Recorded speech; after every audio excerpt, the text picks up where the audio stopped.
only you can decide ultimately what you want, but have the conversation, make a conscious decision, partner with them. Don't just be told this is how you're going to be treated.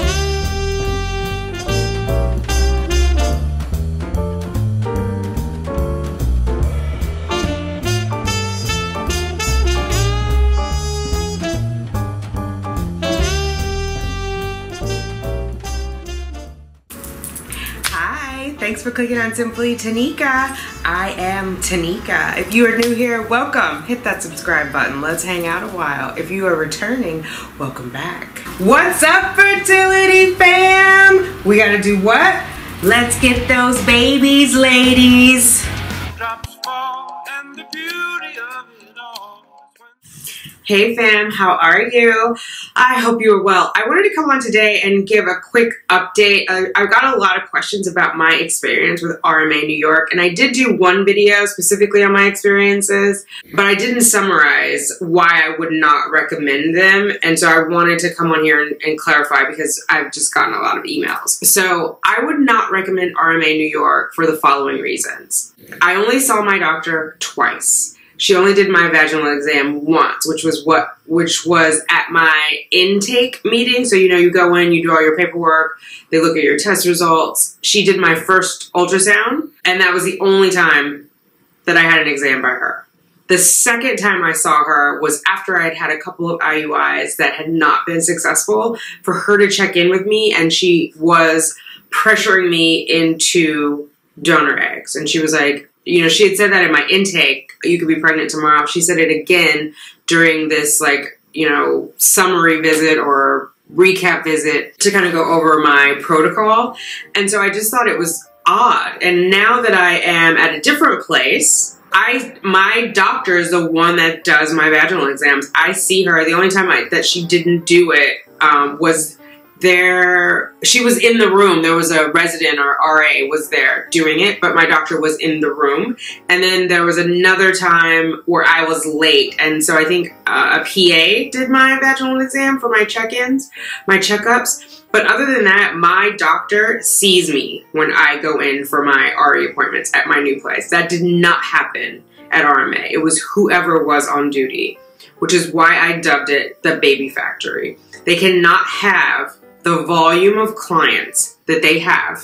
They cannot run the volume of clients that they do without losing some of that personal touch, right? So in order for them to see so many people, they have to rotate the doctors, rotate the patients through. So I have not gone into my new clinic where it has been crowded. My new clinic doesn't even have enough seating to have as many people in their waiting room as RMA has in both of their waiting rooms. So I went to the east side and the west side office. I was doing frozen donor sperm.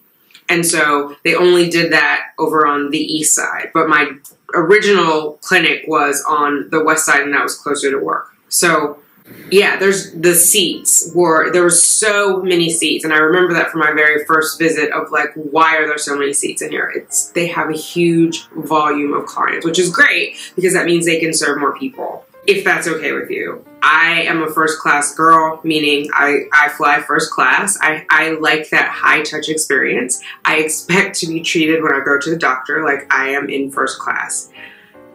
Not at RMA. You are in steerage. You are in steerage from beginning to end. And you might get a snack that day and you might not, depending on if they run out at the back. Yeah, and it's just the little things. In my new clinic, there's apples when you go in, there's water for you, hot water, cold water, tea, coffee. It's just a different experience. And so I just felt like a number at RMA. I also, aside from that, let's just say you're like, oh, no problem, I fly coach all the time, and you have no issue with that. No judgment either way. Hopefully you're not judging me.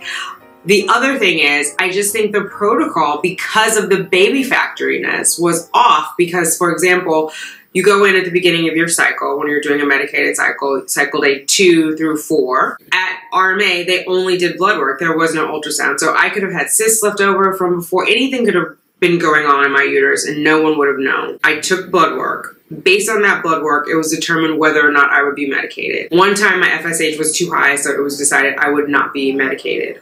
Other than that, fine. They called it into the pharmacy. I went and picked up my medicine. I started that medication that night and continued it. I would not see anyone again until I would go in for my mid-cycle scan, which was only a scan. There was no blood work. What I know now is it's hard to determine just based on that scan. The range is 18 to 22 or 18 to 20 millimeters for the size of the follicle for them to determine it's probably mature. Where I am now, they use that size in conjunction with my estradiol E2 to see if, in fact, the correlation of those two data points indicates that my follicle has a mature egg in it. So, and I think the range is like 100 to 200 per follicle. So, for example, if I had an 18 millimeter follicle and my E2 was 20, then we know that that does not have a mature egg in it, right? But if my E2 is 100, 150, then it likely has a mature egg in it. The only thing they used at RMA was the size of the follicle, which now I know was not good enough because I've had it at the new clinic where my follicle has been the right size, but my E2 indicated it was not ready. And so we continued waiting for it to grow. At the new clinic, if it's close, they will have me come in daily to have my blood work done and an ultrasound done to see how I'm progressing. At RMA, they did not do that. And in fact, one time, my lining was not thick enough. Another time, my follicles were not the right size. Let me explain. So they would set it up at RMA a time, 5 days. Let's say I had 5 days worth of meds, right? So I was taking letrozole, 5 milligrams or 7.5 milligrams, depending on the cycle. I would take that for 5 days. 5 days later, they would have me come back in. That's when they would do the scan. Pretty much at that scan, they would tell me to trigger that night and then come back 2 days later for my IUI. There was not a lot of variance in that. That was the plan. They stuck very closely to the plan. There was one time when my lining was not thick enough and my follicles were not big enough at that mid-cycle that the doctor who was seeing me told me not to trigger that night and that she needed to talk to my doctor to determine a path forward. She said, if you don't hear anything from me, trigger tomorrow and come back 2 days later. I didn't hear anything, so I triggered and I went in. Where I am now, if my lining has not been thick enough or the follicle has not been the right size, they don't schedule me for a trigger. They have me come back.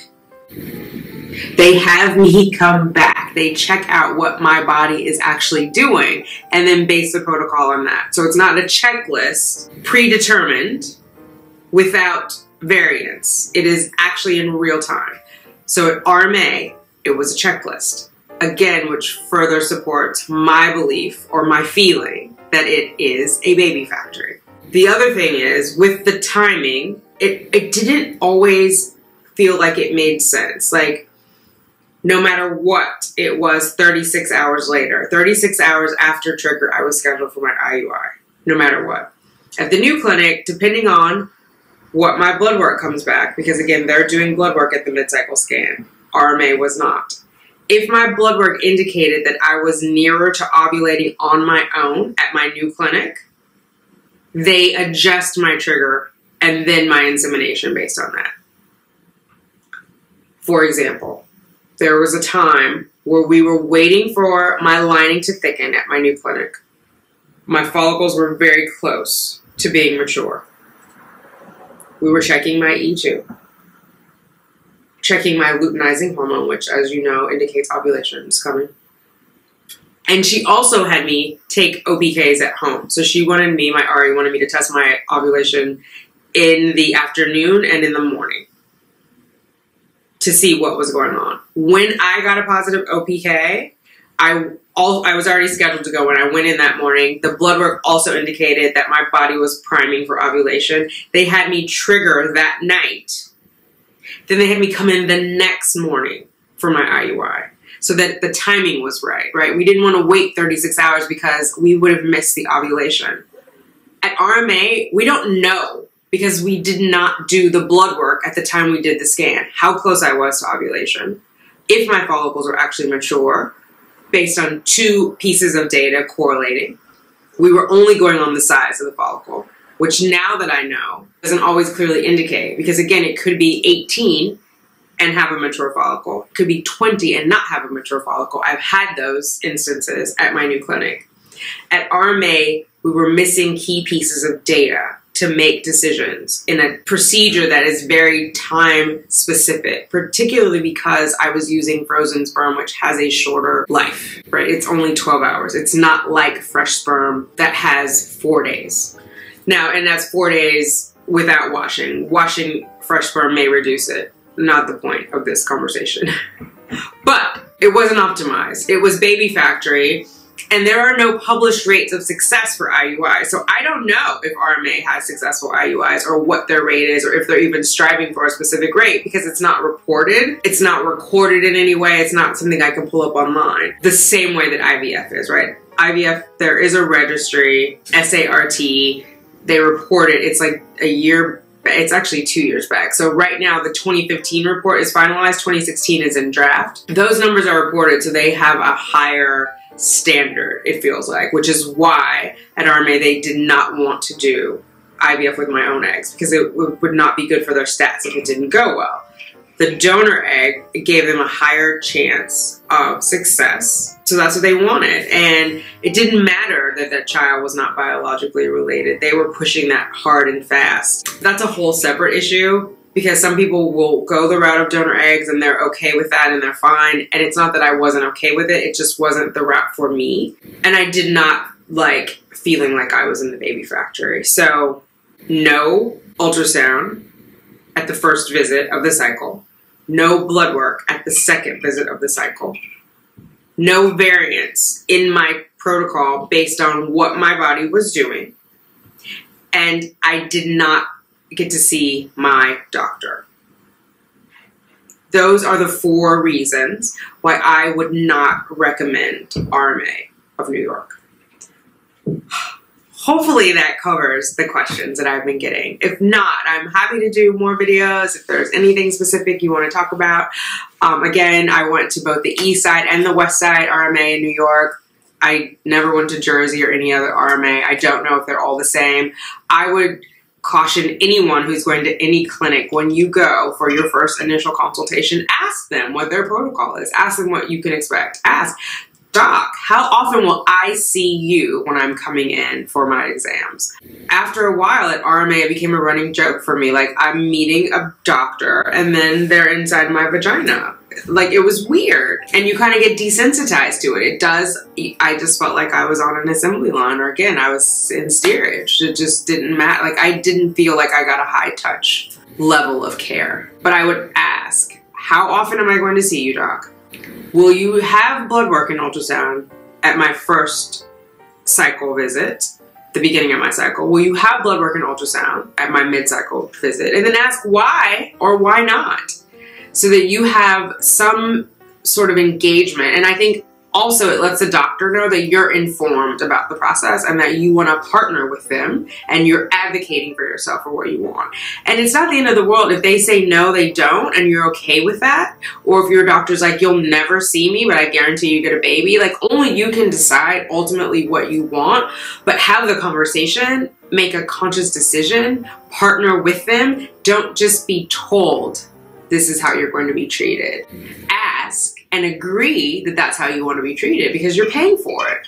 Whether you have the best insurance in the world or it's all out of pocket, you are paying for it. Your insurance pays it on your behalf, or you're writing a check out of your own account. So you deserve the best. You deserve the best, and you deserve to know what level of treatment you can expect. So that's my 2 cents. That's my 2 cents on my experience with RMA and my advice to you for when you meet with a new reproductive endocrinologist, like what you should ask about what to expect. Level set those expectations from the beginning. It will be so much smoother down the road. God knows. There's enough to deal with on this road to our babies, right? All right, ladies, that's it. I will talk to you later. Bye. Baby dust to you all.